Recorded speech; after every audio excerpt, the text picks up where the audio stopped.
Angela, Endeavour is a leading charity supporting victims of domestic abuse in Bolton. I know you have a range of services. Perhaps you could explain a little bit more about all the services Endeavour offers. Yeah, I mean, that's not a problem at all. We have six services, sorry. We have our pet service, which obviously when you spoke about Carol, that was our founding service because it was found to be a huge gap in the market. So we have our pet fostering service, which provides fostering for any domestic pet for people who are fleeing domestic abuse. These are the hidden victims of domestic abuse. People often think of it just being women, and we know that that isn't the case. It's women, men, and entire families, and pets are very much parts of the family as well. So our pet foster service allows people who are fleeing to refuge or to temporary accommodation who wouldn't be able to take those animals with them to have a temporary foster care so they can get them back. Often people feel that they would need to give those animals up, but we are able to, find temporary foster care for them. And during that time, we provide food, veterinary bills, and it's all supported by our fully vetted foster carers.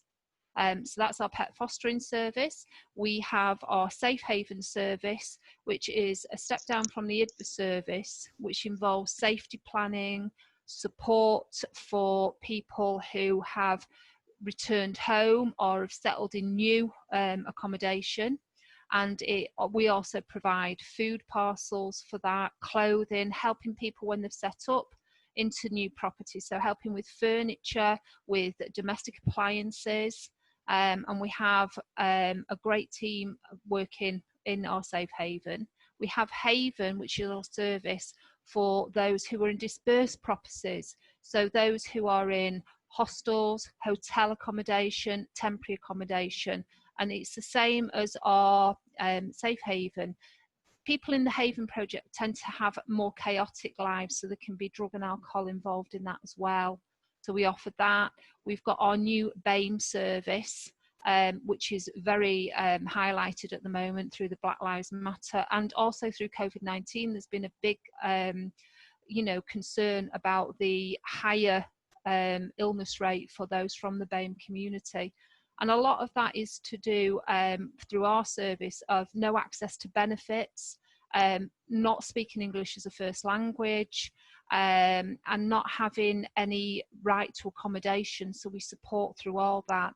We're very lucky that we use translation services at Endeavour, and we have 2 community language speakers, as well as somebody who speaks Greek and Turkish as well. Angela, your services are really comprehensive. Are there some that are more in demand than others? And if so, how do you balance your resources to cope with that? I think it depends. Our safe haven is always really busy.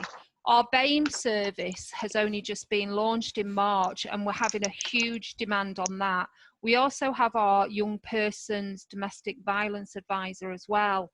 So we support people 16 to 19 through the Endeavour process. And these are young people who are at serious risk to life or homicide.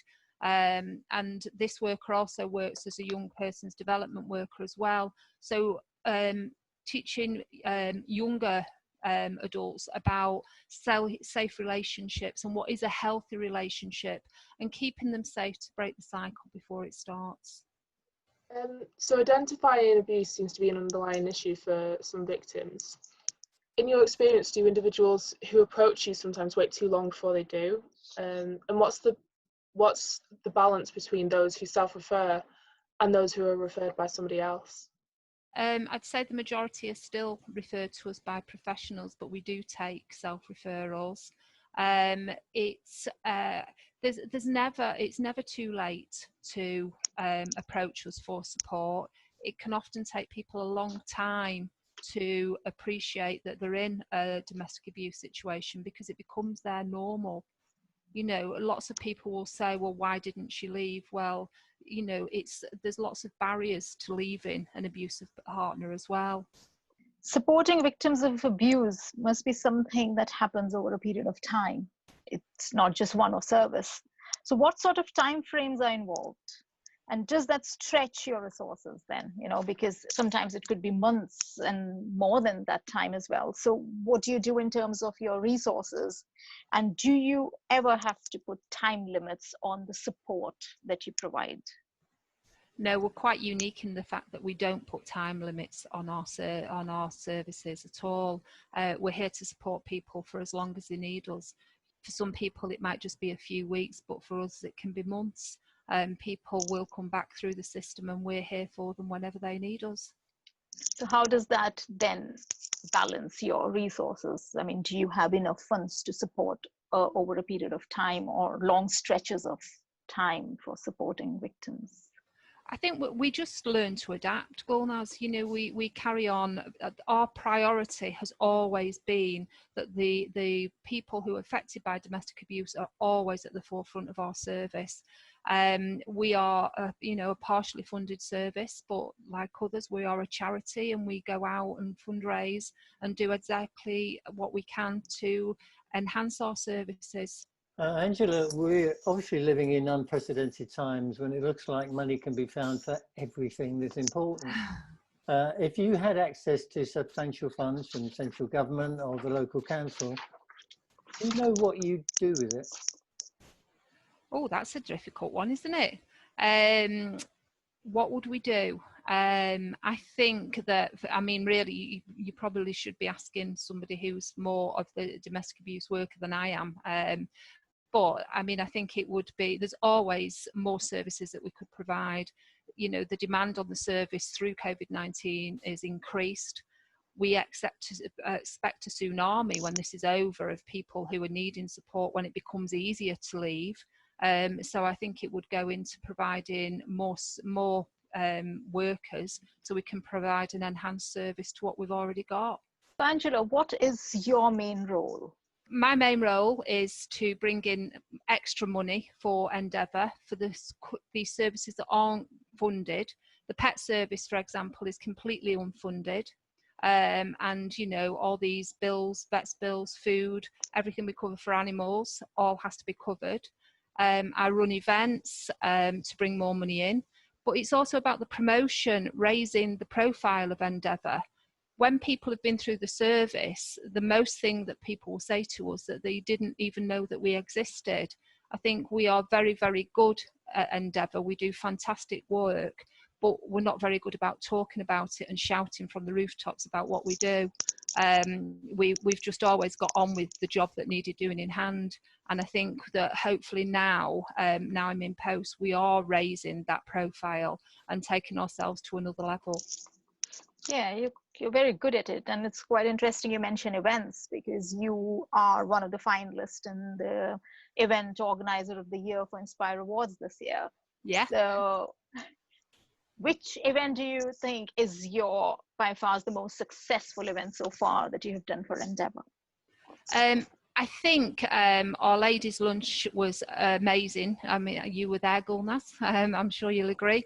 It was the first big fundraising event that we carried out for Endeavour. You know, they'd never carried out an event like that before. So I think it was good. It highlighted that we might be a very small charity, but we can hold a very high professional event, and we can bring along with us some very high caliber guests as well.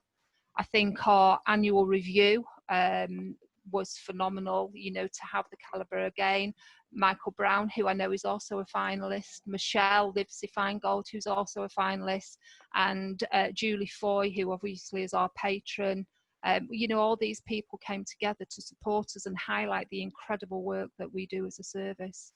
One of the recurring themes of these interviews is that we're living in a world where there seems to be a lot of anger right now. And yet at the beginning of the lockdown, there seemed to be an outbreak of kindness. It was different. It's almost as if there's been an increase in both the good and the bad.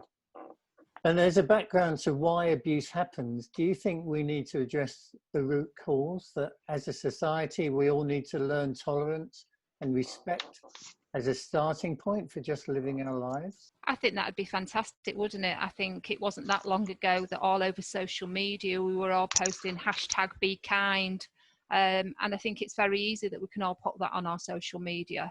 You know, every one of us can say, oh yeah, put a nice picture and be kind, but if you don't follow that through in the way you live your life and the way you treat people, then it's completely a pointless exercise. I think we all need to learn tolerance. I think it's really, really important that we are far more accepting as a society, but also that we take time to look out for other people. We've become very self-absorbed as a society. And actually, if we stopped and looked at what was happening around us and we're all a little kinder, then it might be easier, rather than being judgmental, to actually stop and help people.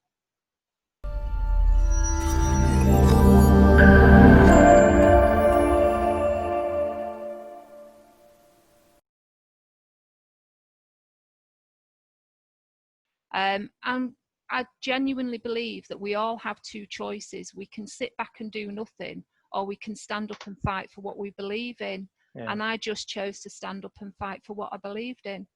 Yeah.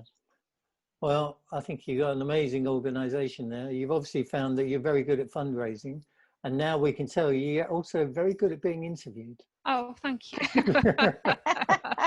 Thanks very much. It was obviously the interviewers that made it.